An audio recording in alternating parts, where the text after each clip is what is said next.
Hello guys, শুভ দুপুর। তো আজকে আমার রান্না নেই, আমি ছেলে মেয়ে নিয়ে ছেলের স্কুল মেয়ের স্কুল সব ঘুরে আসলাম।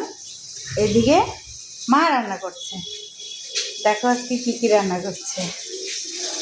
এই হচ্ছে বেগুন ভাজা, যে হয়ে গেছে এই কথা, এই কথা বসিয়েছে।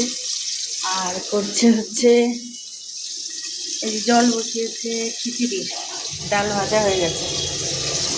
এই যে মা রান্না করছে, আজকে আমার রেস্ট, আজকে মার রান্না বান্না।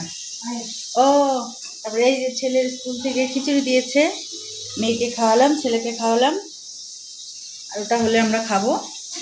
আর এই যে পায়েস হয়ে গেছে, এই যে পায়েস, এই যে ছেলের পায়েস, ছেলে ওই গুড়ের পায়েস খায় না, তাই সাদা পায়েস, এই যে পায়েস। তো এই তো আজকে খাওয়ার সময় গরম গরম পাঁপড় ভাজবো। এই তো আজকে আমাদের খাওয়া দাওয়া। তো মা রান্না করছে, আমি ভিডিও করছি। টাটা, শুভ দুপুর, সবাই সুস্থ থেকো, ভালো থেকো। সবাইকে তোমাদের সরস্বতী পূজার শুভেচ্ছা। টাটা।